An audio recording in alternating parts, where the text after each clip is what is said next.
Welcome back to the podcast. I'm Pete Tigers. I'd like to start by saying again, thank you for the messages and emails regarding the magazine. I'm so pleased you're enjoying it. I know Richard and I are loving putting it together. Also, thanks again for the kind words about this podcast too. We're approaching 350 episodes. I really don't know where that time's gone, and I'm still striving to keep it fresh and interesting. Right, this episode today has the potential to be a geek fest about bamboo rods. I know many people listening are either curious about them or want to learn a little bit more, so I'm looking forward to speaking with my guest today about them. But I got talking to him after recently finding out about a bamboo event he's pulled together for August. We'll find out some more about it, along with his love of fishing and, of course, bamboo fly rods. I'd like to welcome David Spencer along to the pod today. David, it's good to have you here. Is all good with you? It's all good here. Thank you very much. Fantastic. Well, let's start with whereabouts are you based and what does that mean from a fishing perspective for you? Well, I'm based in Berkshire. I guess my nearest rivers are the Pang and the Kennet. So I grew up on the chalk, basically. And as you know, stream fishing in the south of England is not the most affordable for a young boy. So I started raiding the local farm ponds for crucian carp and things like that as a child. And that's really where I started off. That doesn't sound like a bad place to be, and pressing your nose up against the window of some of those amazing chalk streams. And I'm a big fan of Chapman Pincher's book that's set around Kintbury and that neck of the woods. And I fished at Barton Court many, many years ago and enjoyed that for the trout. And it's interesting, isn't it? Because I know we have a lot of overseas listeners as well. And when people talk about chalk streams, they naturally think of the test and the itching, but as somebody who's a great lover of the Wiley and has experienced the Kennet as well, these are amazing chalk streams and rivers in their own right that are sometimes in the shadow a little bit, aren't they? Well, yes, indeed. I mean, when you've got the famous writers Skews and Halford and what have you, it's what they wrote about their own rivers. But then when you consider rivers like the Avon, which the Wiltshire Avon, which doesn't even rise in chalk, it rises in greensand. It's cracking, absolutely superb rivers to fish. And I've also had, as somebody who travels up on the train from time to time, I've just recently had an invite to come and fish the Pang as well, which has been on my list for quite some time. And again, pressing my face up against the window, literally from a train window, that looks an amazing little stream too. Well, that's actually where I learnt to fly fish. So as a young boy, drowning bits of bread for crucians and roach, my father's boss was a keen salmon angler, and he encouraged me to start dressing my own flies at age 11. Living on a farm, I had access to all the fur and feather I needed to tie him up tiny little tube flies before he fished Sutherland up in Scotland. And so he took me out. He had a rod on the Pangbourne Titmarsh stretch. And that's where I basically learned to fly fish with the help of another guy, a very old guy with a wonderful name of Tudor Davis, who used all his guest tickets to teach young lads how to fly fish. So this would have been back in the very early 80s. So I fished that. That's where I learned to cast a fly rod, basically. And you said that you moved from lakes onto the river there, and then when you went to a fly rod, was there any looking back from that moment? Did you realise that was for you? No, I embrace all angling. I am just as happy drowning worms as I am chucking fluff. So this time of year, I'm sort of twitching for tench. Getting up at this, about the only species of fish that will get me out of bed at 3:30 in the morning. To go and catch a few before breakfast. And where did the bamboo thing come from? Was that when you learnt? Were you being taught with a cane or bamboo rod, or was that a latter part of your journey? Very much latter. As a young man, of course, everything had to be the newest and the fastest and the bestest. I started off with a whole cane solid fiberglass tip rod when I was 11. That was because it was the cheapest in the tackle shop. Very well used, had been refurbished several times, had a test curve of probably about 3/4 of a pound. So those 4-ounce crucians in the village pond were quite sporting on it. I progressed through that, and then I met a guy called Steve Roberts, who's an exceptional angler and very keen on vintage tackle. And through him, I discovered cane. He has a huge passion for cane, and he let me try a few of his rods, showed me a few places, introduced me to a chap called John Andrews, who's a vintage tackle dealer. Picked up a cheap float rod, and that was the start of it, really. The addiction began. Interestingly, I guess I know the answer to this, but I follow John Girack's view of cane being sort of slightly anti-establishment. So I prefer to call it bamboo because of that. But do you like bamboo or do you like cane as a title for the material or the rods that we're fishing? Well, I'm definitely a cane man. It sounds more English than American. So that's what I use. Fantastic. And for someone listening, we're going to talk about this in the sphere really of trout fishing or grayling fishing as well. But why do you like it so much? Well, naturally, I have a very sort of slow casting action. And the first fly rods I picked up were what a lot of people would call traditional English action rods. So these are the ones that people say are so slow, and it suited me. But the appeal of cane to me is not so much how they are to cast with; it's how they come alive when you hook a fish. I think they're a much more tactile experience than much faster modern carbon fibre rod. And I think that's what attracted me to them when I first picked up a fly rod. I mean, I started off with a Mitre Hardy, which was like a bargain bucket. Back in the day, it was made for a company that was probably the equivalent of like Sports Direct today. So it wasn't a high-end split cane rod, but I gelled with it and found that when I started to go down to the river, that's the first rod I picked up to use. It's interesting you mentioned that you bought a used rod twice in our conversation already, and it makes me think about tackle stores and some of the ones that I used to visit as well many years ago. I'd very often head towards the second-hand section because you never knew what you would find there, and we still have that. And I know in the mag we have Fawcett's who have a list of second-hand tackle, and I think John Norris do, and other places. But actually physically walking in to a tackle shop and seeing the new stuff is always lovely, don't get me wrong. But also the second user stuff, you never know what you're going to find in there, and it can be sometimes a pleasant surprise, can't it? Oh, very much so, very much so. And the other thing is friends of friends and what have you that had a grandfather that fished, and they've just opened up a cupboard and found all of his old fishing tackle.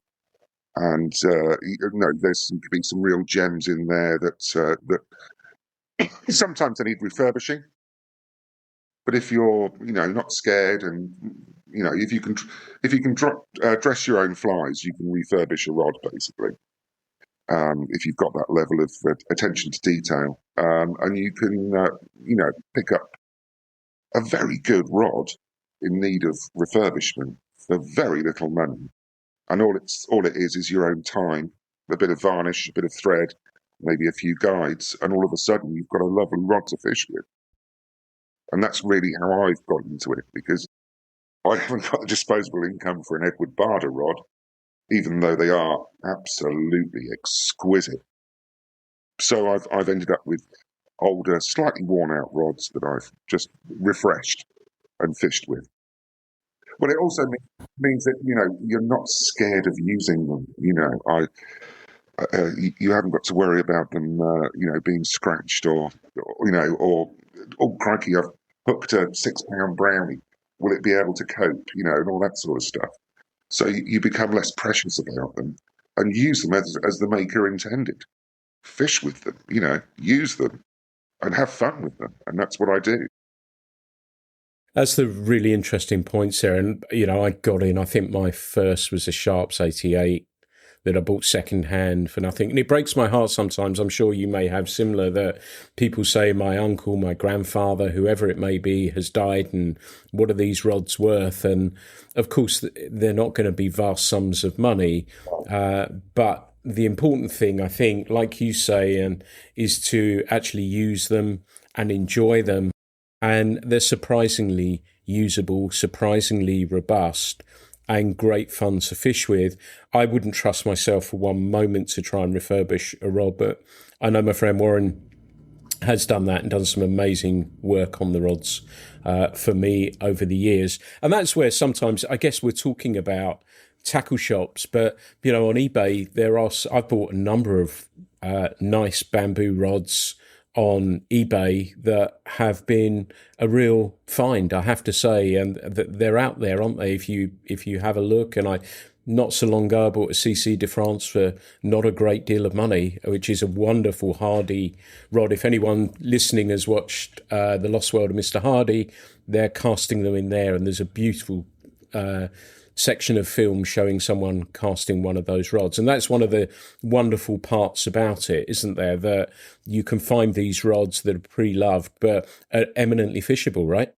Definitely. I mean, I picked up a Payson Michel 7'7" Colorado, super parabolic, for £45 because the ferrules are slightly worn. One of the spare tip sections had 5 inches missing from it.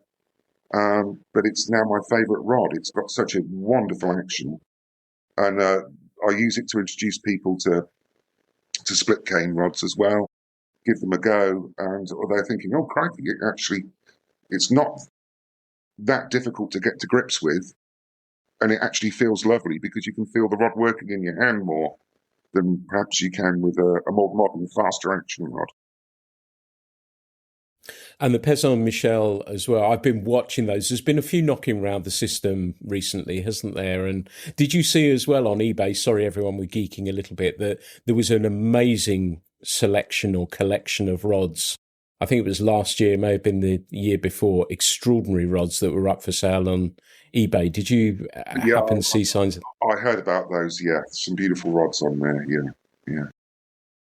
And that's the lovely thing as well. So I guess that's the equivalent of walking into the old tackle shop and seeing these sorts of things. And there's kind of, of course there's buyer beware, isn't there? But you might pick up one of these rods and discover something really, really special. And that's a treat in itself, isn't it? And if you've got the skills that you have to bring it back to life and give it a second life and getting out fishing, it's all the worthwhile. And for £45, that's no bad thing, right? Not a bad thing at all. I mean, it's ridiculous. And of course, these rods, some of these rods are over a century old. They've been refurbished several times in their life already.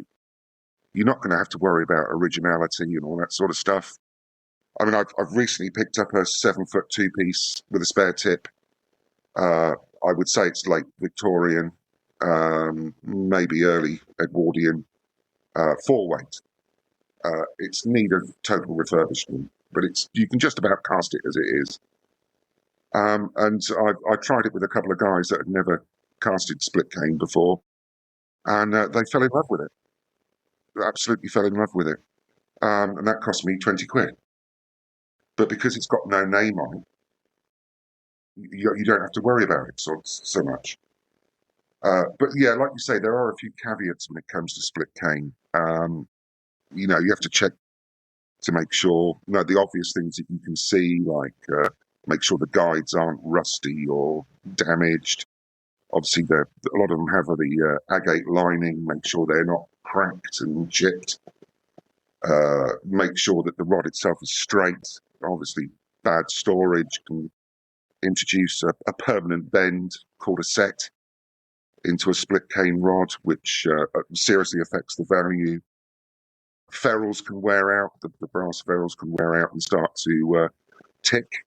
So if you assemble the rod and give it a wiggle, if you can hear or feel any knocking or ticking, then they obviously need to be addressed.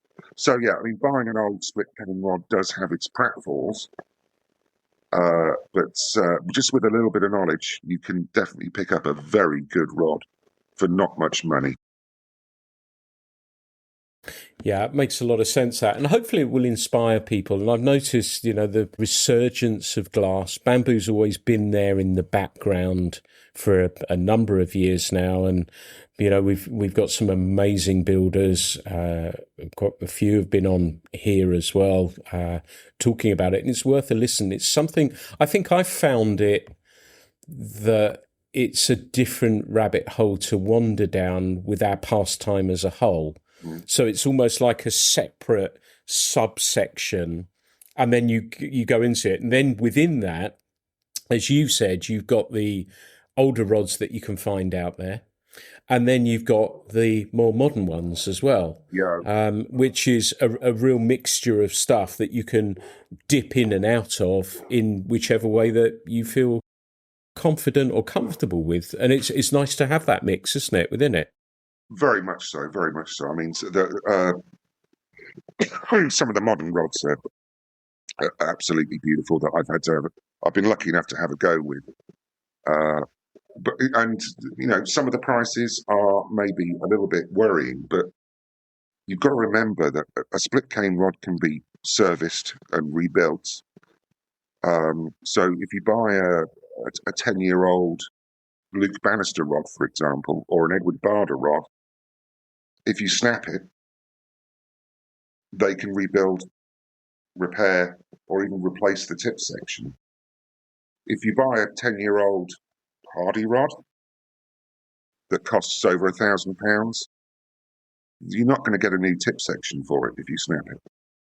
So there's this element of sustainability, I think, with split cane, where they can be repaired and reused and carry on for many, many, many decades, if not centuries, being perfectly serviceable as long as they're looked after properly.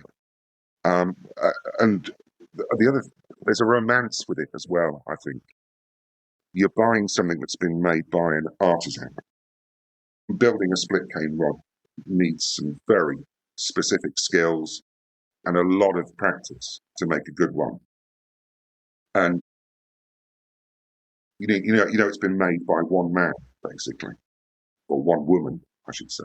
And the other interesting thing about it for me as well is I don't look at it in this way. I don't buy rods for investment, but when you write that person a check for the rod, it's not going to half in value, or it's not going to lose 25% in value. I don't look at things in that way. I've bought the rods that I've bought over the years, I've bought because they were a little bit different. And like you said, and I think it was Mike Clark who said, look, I've spent all these hours building it. Don't put it in behind a glass case, fish it. And I fish all of mine and make sure they're used, they're fished, the handles are dirty, they've been used properly. And I think that does the person justice. But I'm hoping that this is getting people interested. And we've had, interestingly, actually, you mentioned Luke on there, that he was on one of the earlier podcasts. And I started by saying, are you an artisan? He said no. But by the end of the conversation, he said, actually, I think I might be an artisan. And it's dead right that these people are building limited numbers of rods a year to an order book, to excited end users, and love it. But one of the things you said to me a few moments ago was kind of interesting, because I'm hoping this will become interesting to people to say, oh, I might explore this a little bit further. But let's say they speak to Luke or Edward or whoever it may be, or Callum, and or they go onto eBay and they find something, or they go to Thomas Turner or wherever at Vintage Tackle, any of these places, and find a rod. What about you said exactly some really interesting stuff about the storage. How would you recommend people store cane rod? Well, the thing is, it's been lost on a lot of modern rods, but the old rod bags always had a loop on the end, and that was there for a reason.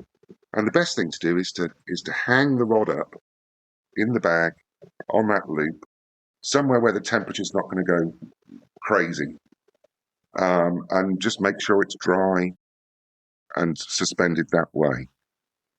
Another thing, a friend of mine who's I'm just starting to convert him to cane. Noticed is when you put the rod in the bag, you always put the tip in first, and then you can hang it from the loop on the end there. So that's basically, I mean, don't put them away soaking wet. Let them dry out. The same with a modern rod. You don't want a mouldy cork handle. And that's really it. I mean, the worst thing you can do with a split cane rod is lean it against the wall by a radiator, because obviously the glue soften, the fibres relax, and gravity will start to put those bends, called a set, into the rod, which will spoil it. So yeah, that's the best thing to do, really. Or leave it draped over the back seat of a car in a heat wave. You know, those are the sort of things you just want to avoid. But other than that, they're very straightforward to look after. I've just recently, I think it's coming out in the next issue of the magazine, I've written a piece about a club I was a member of 30 years ago, and I caught my first fish on the Sharps 88 there, and I came back a few months ago, May time, and fished there and fished a bamboo rod. It was the Bannister there, and it was interesting you've been using the word set, and we were catching some nice sized fish. But while I was playing the fish, I would rotate it while I was playing it to try and stop the set, or as David has said, that putting a permanent bend in the rod to do it. And it makes you, I think for you, would organic be a good description of fishing with a bamboo rod? You feel closer to everything, a step closer to everything because of the material that you're using to fish with? Yeah, I'd say that plays a part, definitely. Yeah, I mean, there's definitely something about using, like you say, a natural material. It's the same way that, you know, a hare's ear tied with synthetic fluff isn't quite the same as a hare's ear tied with hare's ear. So, yeah, it's just honouring the traditions, I guess, and understanding that, you know, you're using something that isn't plastic. Yeah. I caught a fish on a new rod. It was a rod I've regretted selling for quite some time, a Moran. I think the rod was delivered in late autumn, early winter. And I took it out onto the river and fished with it and caught a grayling on a nymph. And it made me think when I was putting these questions together that they're proper all-rounders. They're not, because I think when people think of a cane stroke bamboo rod, that it's a beautiful day, it's mayfly time, the fish are rising, and they're much more than that, aren't they? That you can fish them in a truer sense, in a truer all-rounder sense, really. Definitely. I mean, that not just for fly rods either, for the coarse fishing rods. You can bottom fish and float fish with the same rod, and things like that. So definitely, I mean, I think the Americans have got a bit to blame because they started selling and describing rods as having a dry fly action or a wet fly action. And I think that's completely incorrect. One thing I do think is you have to tune in to a bamboo rod. You mentioned Tom Moran, who was probably one of the finest split cane rod builders ever. And I actually owned one of his partridge rods based on a Garrison table. But I didn't gel with it. And I felt really, really bad about it because it's one of the finest rods ever made, sort of thing, you know. impregnated, so not varnished. It was treated so it would be safe to use in damp environments without having to worry about it.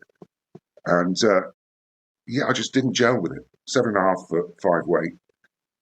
So I ended up moving that on because I'm not a collector. I'm a user, and I didn't want this rod to be hung in its sock for another 2 years, not being used. So thankfully, I passed it on to a friend, and he's having great fun with it. He gelled with it.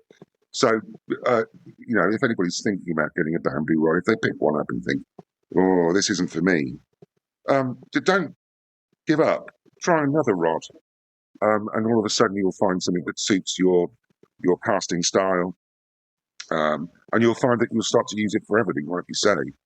I've got a replica of the 9 foot 3-piece CC de France.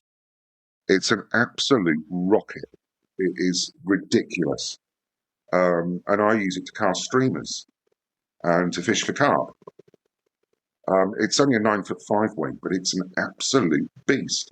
So you've got a rod for every situation, but it can also, I can use it on a chalk stream and cast a big mayfly pattern to the far bank without straining myself as well. So, I think all of these specialised rods, it worries me a little bit that people are, whether it's marketing from tackle companies or whether it's, influencers now, but hey, you can high stick, Euro nymph with the same rod that you can then snip the leader off and cast,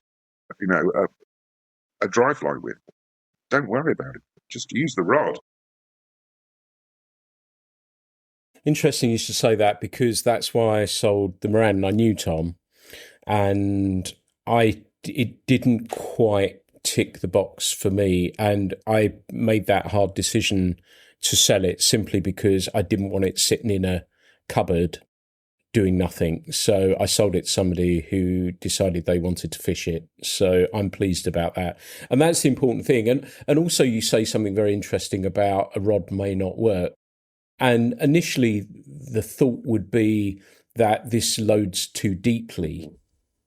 And my humble advice is, if you're going down this route, try, if it's a 5 weight, try a 5 on there.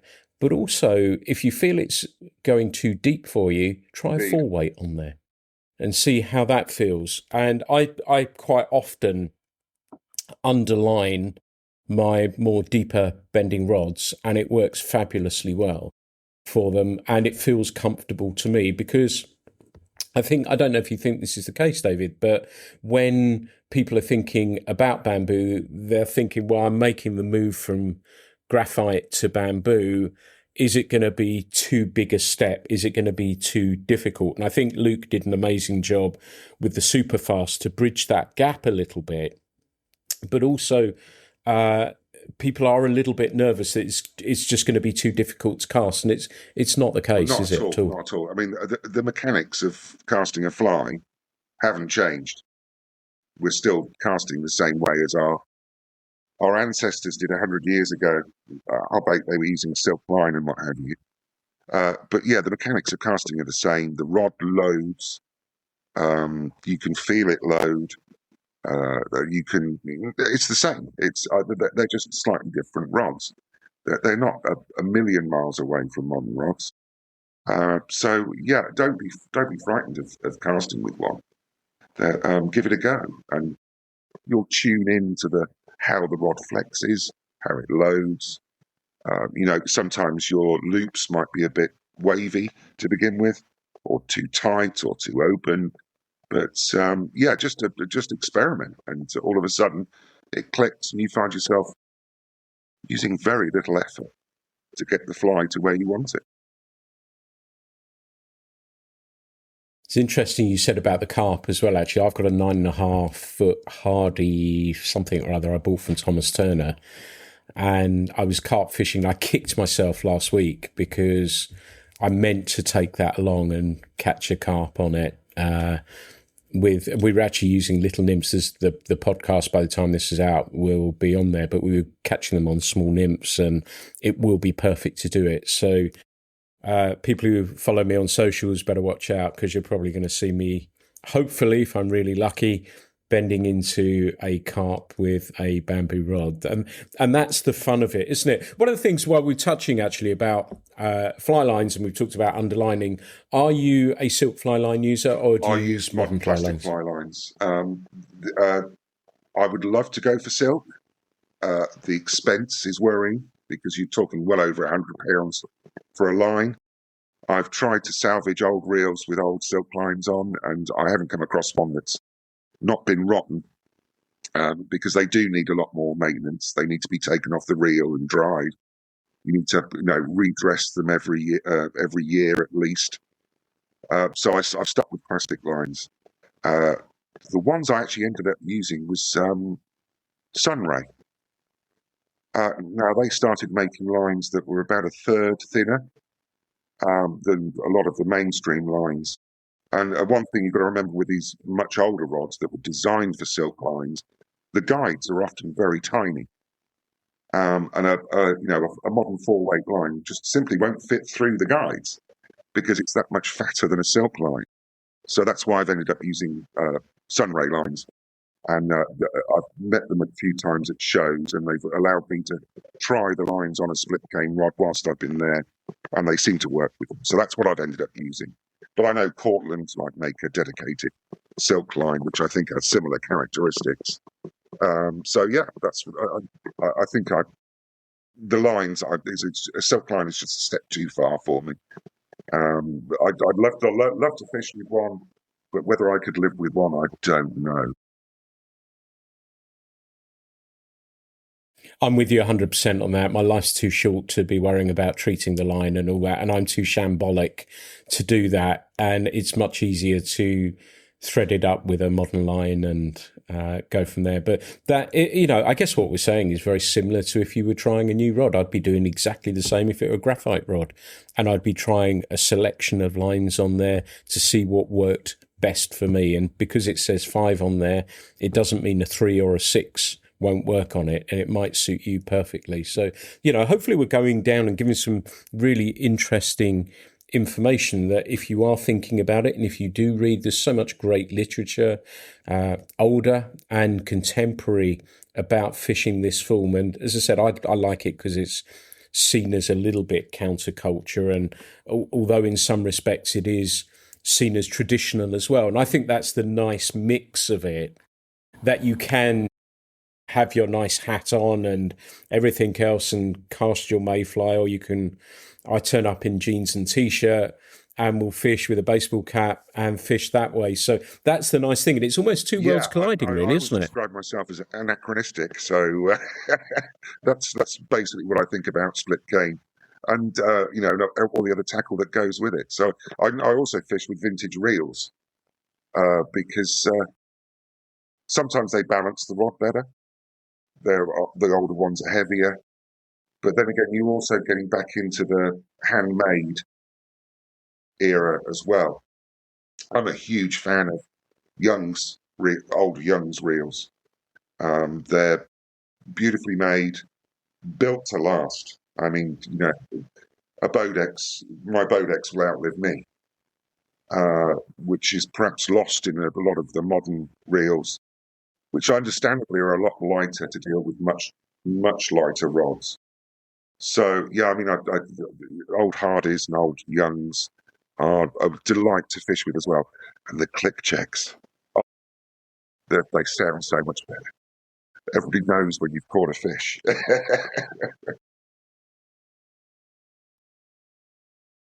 Where do you think this movement has come from? And it's been around a while. I think, probably yourself and myself, that I've been around bamboo rods for a while now. But it seems to be, it's not like we see things that become a fad, perhaps, and then disappear again. But this has been constantly there. Do you think it is a connection with days gone by? Do you think it is people want to deal with artisans? Do you think it's a combination of that plus some other things? What do you feel about it? As you've summarised, it's definitely, I think, nostalgia for days gone by that perhaps predate even, us. is a major factor. If you look at say the classic motorcycle or car world, people still want to ride and drive old vehicles and get huge amounts of pleasure from. And there's a thriving business in modern, fully restored and replica classic cars. And I think that's comparable. There is definitely a movement and a market. Otherwise, these fantastic rod builders wouldn't be in business, and wouldn't have been in business for the decades that they have. So yeah, definitely nostalgia. Definitely the artisanal side of it, knowing that you picked up a handmade rod that hasn't been rolled off a machine. I think you're there, and obviously the delight in using them as well. Like I said, I think the tactility of a split cane rod is superior to carbon fibre. When you've got that, that 2 pound grayling on the end of a 5-weight, you can feel every swerve and dance that the fish is making.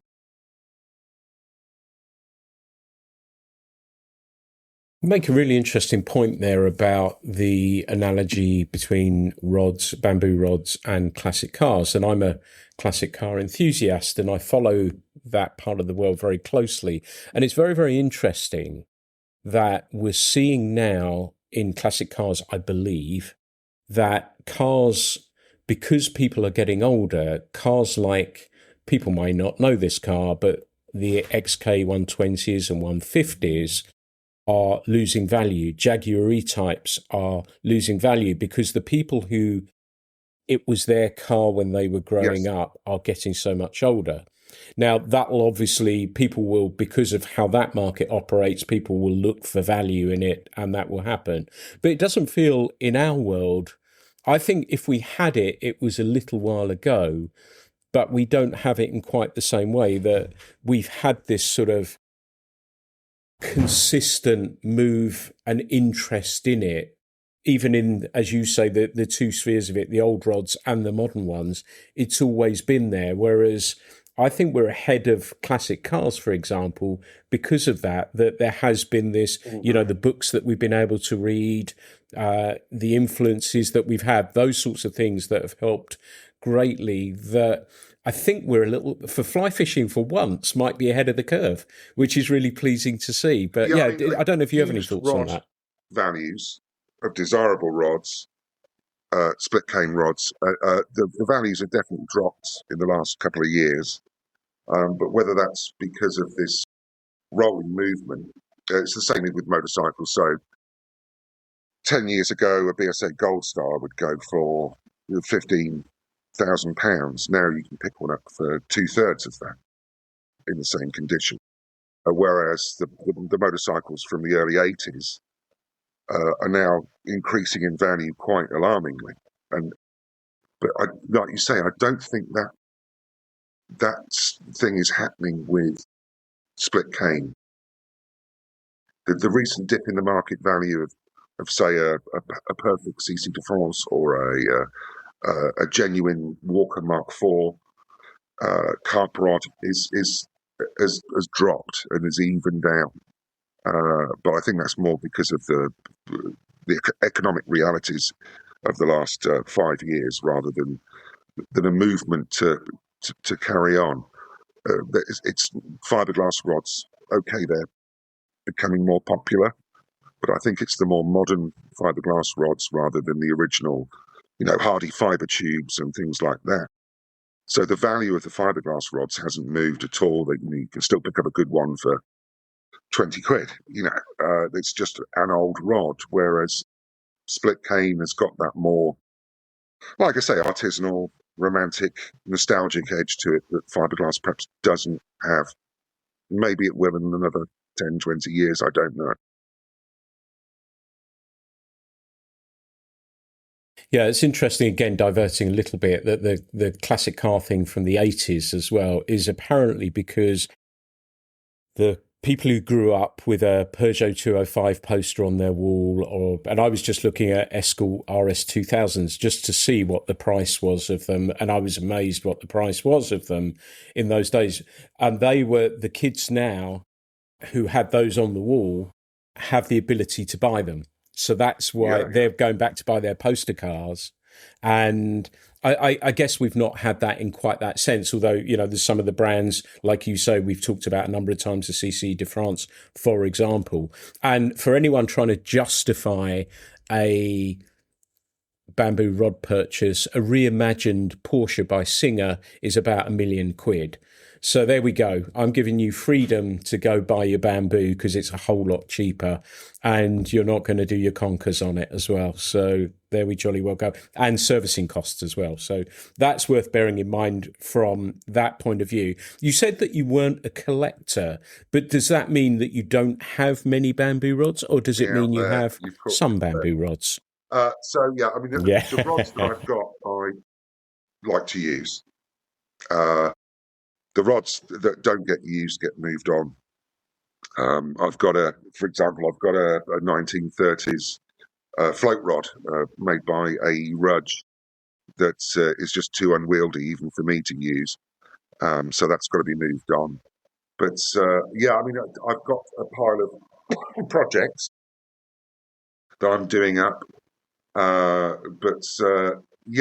rod gets used. So, in terms of fly rods, I've got I've got 5 split cane fly rods, 2 of which are projects. The other 3 get used in rotation. So, yeah. Nice. That's another tip, actually, isn't it? If you've got twin tips, rotate them as well. That helps with avoiding the dreaded set. Like I said, these older rods, they've been refurbished many times, and that's part of ownership of a split cane rod. If you do it yourself, it's very easy just to spin that section around and whip the guides on the other side. That helps avoid permanent sets. But it's not too scary to repair yourself. So, like I said, if you can dress your own flies, practice on some cheap rods. Before long, you'll be producing rods that your friends will be envious of that you've refurbished. I started off with a no-name 12-foot float rod. That was my first split cane rod that I refurbished. Not particularly brilliantly, but it's perfectly fishable. I still use it today, 20 years later. Haven't touched it since. There's one there in the bamboo world, split cane world. There's a lot of these fly spin combination rods that were produced in Japan immediately after the war. They weren't made from the best bamboo. They didn't use the best glues, the best metalwork, and so on. They're not that durable.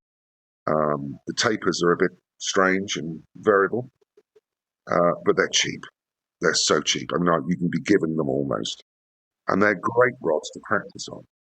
If you want to strip them back down to bare cane, slap some cheap, Temu, eBay guides on them, and just fish with them, because they're, you learn so much from working on a rod that then if you do pick up a CC de France or a Paysan Michel or something special, you're not going to be afraid of, I need to put a new guide on it. You're not going to be too frightened of doing it if you've done it and made all your mistakes on a rod that cost you £3.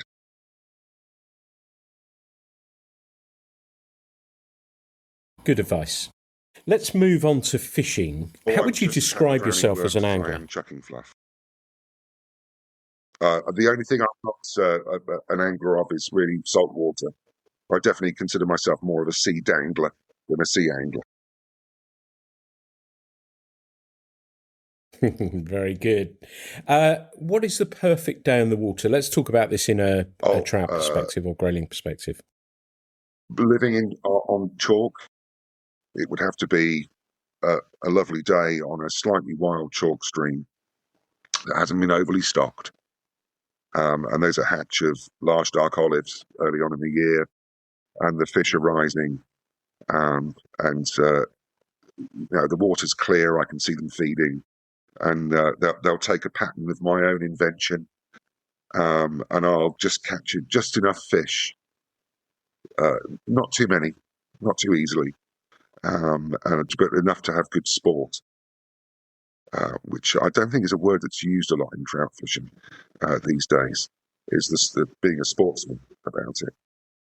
So yeah, that's probably a perfect day for me. Have you had someone who is a major influence on your fishing career? Well, none of my family fished, so I guess on the farm I grew up, the miller, he was a super keen barbel angler. He lent me my first course fishing outfit as that 10, 11-year-old boy to fish for the crucians in the local village ponds. So yeah, he was an influence. The guy that taught me to cast a fly, Judah Davis, God bless his socks, he was an influence. Then I started reading the books, and obviously you read about other famous anglers. So I guess Halford affected me, not in terms of going full Halfordian dogma, but how I approach the water. Sawyer, definitely, and Skews expanded my horizons. And these were books that I picked up, from the library and what have you as a youth, eager to, as a small boy is, eager to learn everything all at the same time. So yeah, I would say that. Steve Roberts, the guy that I mentioned earlier, superb angler and vintage tackle enthusiast, he's definitely set me on the path of split cane. So I've definitely got to thank him for that.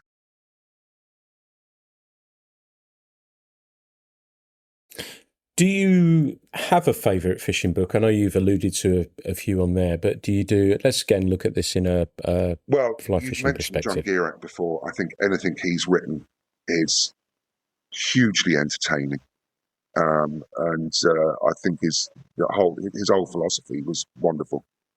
And I think anybody will enjoy that. That's definitely a series of books that you can lose yourself into if you're a keen fly angler. But there's some other books that's, famous books. I mean, I really enjoyed Where the Bright Waters Meet. I'm often driving around the Bournes, so I, drive past his Harry Plunkett Green's old house. I'm a delivery driver, so some of the elderly people I deliver to knew him, so I get to hear some backstories about that. The same with Kite and Sawyer. The older residents of Netherhaven and Vittleton will tell me stories about them. But I guess one of my most favourite fly fishing books is probably a very old one called Three in Norway by two of them. Now, if you like Jerome K. Jerome, Three Men in a Boat, and don't forget the dog Montmercy, then you'll enjoy Three in Norway, definitely. It's an epic adventure. Before the invention of motor cars and roads and what have you, and they're almost like folk heroes in Norway.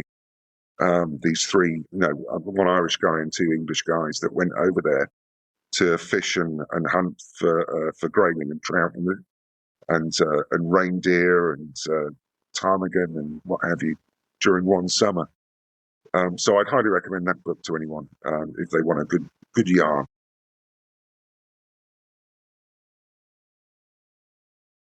And if you're listening to the podcast today, you know that you should, if you're thinking about going down this route, read Gierak's Fishing Bamboo. That will invigorate you, excite you, interest you. And that's definitely worth a read should you get the opportunity to do it. I did a talk for the Dalton Angling Club and talked about John Gierak in that as well. And I know if you're trying to hunt down some of his books, I know Lance Nicholson in Dulverton have some of them. So if you're looking, that might be a good place to start as well. And of course, Paul Morgan, don't forget him. He'll always have some as well. Do you have a dream destination, somewhere that you've always and really wanted to fish a bamboo rod? Where would you like to? I've been lucky enough to fish a bamboo rod in a few little special bits of river. But that's a question.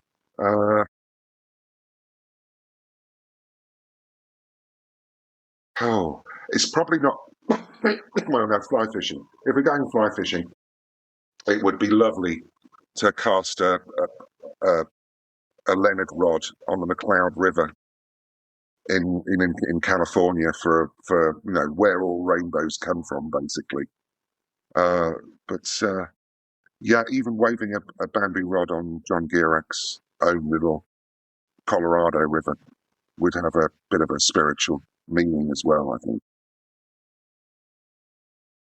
But I'm lucky to fish on. Yeah, I'm lucky enough to fish on good choice streams. So I am treading in the footsteps of some, giants of fly fishing, and that still gives me a little shiver. Makes the hairs prickle up on the back of your neck when you're casting a Kite's Imperial on the Avon during a large dark olive hatch. You feel a connection with the history of fly fishing. That sounds perfect to me. I've been very fortunate that I fished the St. Vrain, and it is a wonderful stream. It's everything that you think and hope it might be. I'm told it's a little bit busier than it used to be, but an incredibly special place. But we got talking because I found out about your event in August. Can you tell us a little bit about it and how it came about? And I'm hopefully good friends with a riverkeeper on the Kennet by the name of Toby Hudson. Absolutely amazing riverkeeper. Runs a section of the Kennet between Hungerford and Kimberley. And I've been doing winter events there for the chub and the dace. And he suggested I run a split cane day. Sorry, these were split cane days for chub and dace. And he suggested I run a split cane day for the trouts in the summer. So I tentatively thought about doing it. And it's turned into a bit of a monster after I put word out. So we've got use of the several miles of the Kennet. I think you fished it there. It's a lovely stretch of water for the day with the amazing fishing hut, with the largest, I think, on any river in the UK. And so we're going to have a full day of waving grass fibre around. We've got Edward Barder coming along in the morning. We've got Luke Bannister presenting in the afternoon, so we'll get a chance to wave their rods around and learn more about split cane from those two. We've got a local countryman and guide and riverkeeper called Stuart Tanner. A lot of people know him. He's an absolute force of nature. He'll be demonstrating some flies that actually catch trout, not anglers. We'll be having a huge barbecue using venison shot on the estate. And it's just a chance for a bunch of like-minded enthusiasts to get together, put a bend in the bamboo, and talk and chat about it all day long. That sounds absolutely fantastic. If you've got any spaces left, how do people find out about it? So if you look on the major fly fishing groups on Facebook, it's been advertised through there. So if you search for Split Cane Kennet Day, they'll find it. Or you can get in touch with me through Facebook directly if you want. I'm just David Spencer. Just send me a message. There's only one place left. But obviously there will be a natural attrition. Some people may drop out. So, and if you just want to come along and just meet Edward Barder, talk to him, likewise with Luke, and don't want to fish, then you're more than welcome to come along. You don't have to fish. I'm charging £165 a head for the fishing and the evening meal. But if you just want to come along just for the presentations and demonstrations, you're more than welcome just to enjoy those and not fish for £25. There's no limit on the number of people that can come along just if they don't want to fish, because obviously there's a lot going on. And hopefully, fingers crossed, it will become an annual event. So I'm hoping that I'll get other split cane superstars to turn up. So people like, well, not so much split cane, but I'd love to get a silk line person there. So I've reached out to Ian Moxon, but he couldn't make it this year. So hopefully in subsequent years we'll get different people turning up, and it'll turn into a bit of a mini festival. That sounds absolutely fantastic. Well, I wish you every success with that. I hope it goes fantastically well. We're going to start winding the recording down now, but here's the tricky question. You're going to the river, you've selected, that's one of the nice things about fishing bamboo, isn't it? You go, oh, I'm going to fish this one today, I'm going to fish it. Do you go through that yourself, that you think, right, I'm going to try this rod today? Like I said, I've only got 3 split cane rods that are regularly used and 2 in the to-do pile to refurbish. But I do. I go, shall I use the big heavy one, or shall I use the little whippy one, and so on and so forth.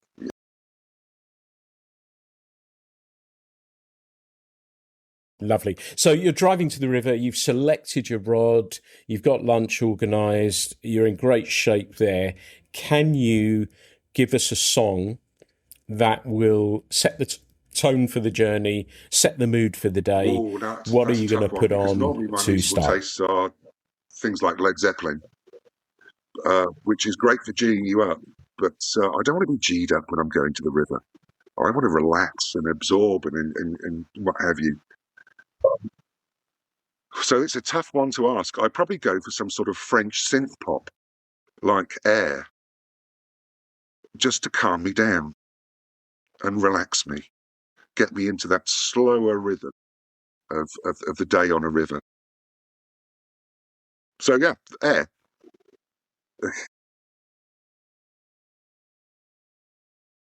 Nice choice. Nice choice, like that. Well, that's perfect. Well, David, I'd like to say a huge thank you for being a guest on the podcast today. It's been great talking about something that you're passionate about, I'm passionate about, even managed to get classic cars in there too, so I'm really pleased about that. But I'd like to say a huge thank you for being a guest on the podcast today. It's been great chatting with you. Thanks for inviting me along.